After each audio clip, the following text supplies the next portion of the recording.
Subject matter किसी चीज को अगेंस्ट सूटेबल क्राइटेरिया, किसी स्टैंडर्ड के अगेंस्ट, ठीक है। किसी एक प्रैक्टिशनर है डॉक्टर, ठीक है, वो वैल्यूएट करता है, वेरीफाई करता है अपने पेशेंट को, ठीक है, थर्मामीटर लगा, टेम्परेचर आया 103, क्या कहेगा, बुखार है कि नहीं?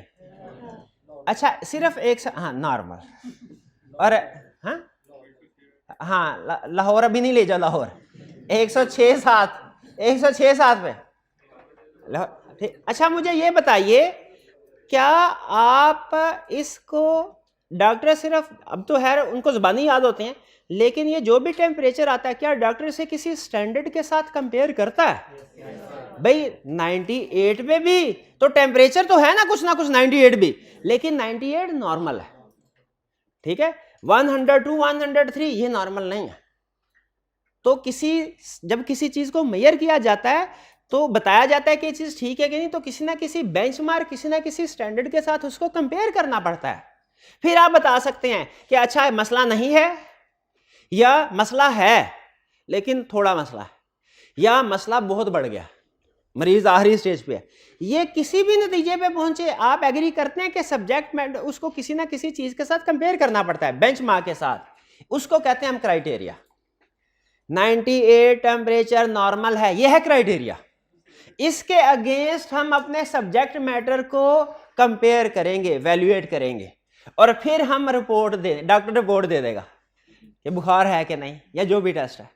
उसी तरह हम भी यही काम करते हैं, हम प्रैक्टिशनर्स वेरीफाई करते हैं, वैल्यूएट करते हैं किसको, फाइनेंशियल स्टेटमेंट्स को, किसके मुताबिक, किसी क्राइटेरिया के मुताबिक। जैसे आप बताइए फाइनेंशियल स्टेटमेंट किसके मुताबिक बनती हैं, आईएफआरएस के मुताबिक। हम उसे आईएफआरएस के मुताबिक देखेंगे सही बनती है, सही बनी है कि नहीं, और फिर इवैल्यूएट करने के बाद, वेरीफाई करने के बाद हम क्या करेंगे, अब कंक्लूजन दे देंगे अपना।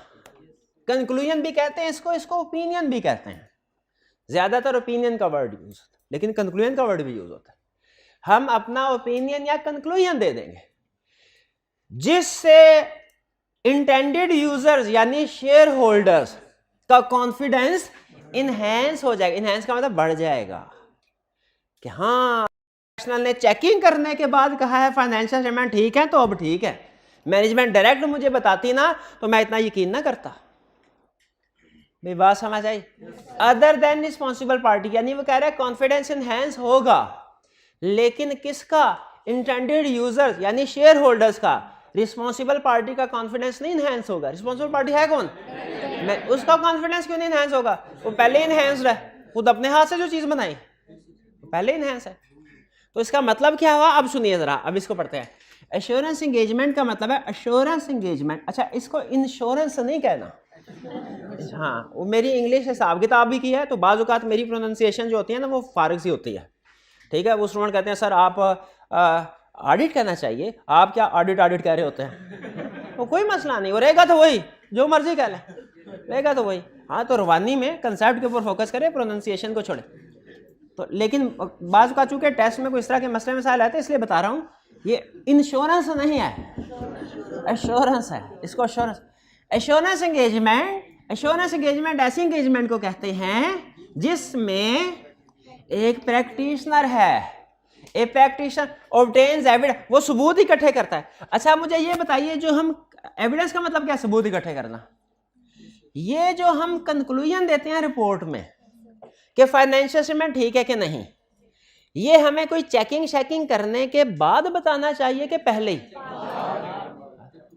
तो जब हम अगर कहते हैं फाइनेंशियल स्टेटमेंट्स ठीक है, अगर हम कंक्लूजन में ये कहते हैं हमने वेरिफिकेशन की कि फाइनेंशियल स्टेटमेंट आईएफआरएस के मुताबिक है कि नहीं, और हमने कंक्लूजन में कहा कि फाइनेंशियल स्टेटमेंट्स ठीक हैं, हमने ये रिपोर्ट दे दी शेयर होल्डर को, क्या हमने इस नतीजे पे पहुंचने के लिए कोई काम किया होगा?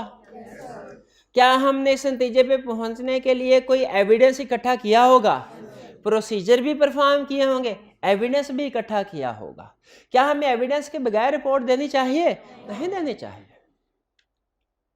ठीक है। तो हमने एविडेंस, ये एविडेंस याद रखें, हम अपने यूजर्स को रिपोर्ट तो देते हैं, एविडेंस नहीं देते।